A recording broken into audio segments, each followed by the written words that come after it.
Hello again, everybody. As you see, this time I'm flying without a parachute again because the magazine is yet to be published, and the reason for that is that I'm just about to jump on a plane and come over to the PAIMA and IAM conferences. So if you're going, and I know quite a lot of you will be, then I'll see you there. And the magazine, by the way, will be out in the electronic form in time for that. So if you're used to reading the magazine online, then it'll be available for you as by the time you get to the conference. A few things I wanted to point out with you for you this time. There's an interesting story there about the work that Tippitt Richardson had been doing, the voluntary work that Tippitt Richardson had been doing. In particular, Peter Naylor. Now, many of you will know that Peter died in August, and this is just a coincidence, really, that we had that story before he died. There is also a tribute there to Peter that I know some of you will want to read, so do look that out. Interesting story about what they're doing in Ghana, and I urge you to read that too.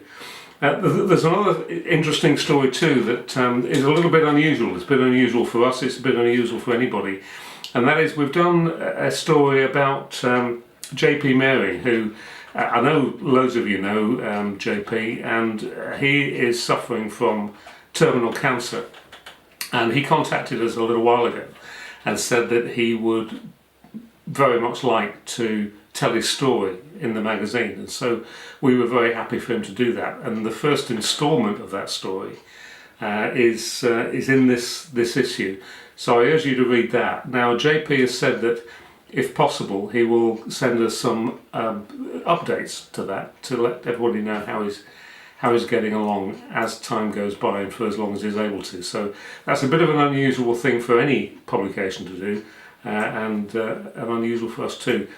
But I hope you'll appreciate that what's gone into it and the sentiment behind it. So please do have a look at that. There's also, on a very much lighter note, there's a story, an interview that I did with Terry Head ahead of his retirement. Now, Terry's retiring from IAM in December, and therefore this conference is going to be the last one that he's going to attend.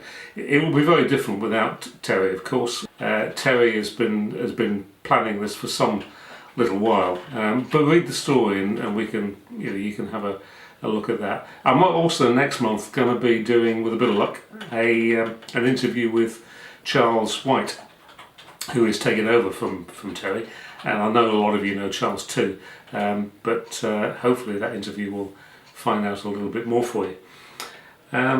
There's lots of stories in the magazine, of course, as always, but there's one that I particularly wanted to draw your attention to because you might miss it.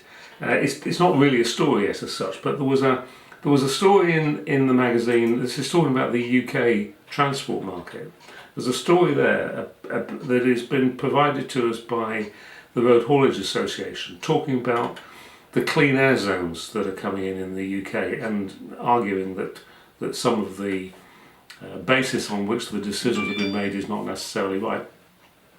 Now, this applies all over Europe, of course. It's not just, this just happens to be about the UK, but it applies everywhere. And the RHA said in that story that there was no way of converting, at the moment, no way of converting an older engine into a Euro 6 standard. And we didn't think that was right, and so because we have written stories about that in the past, and so we've done some investigation.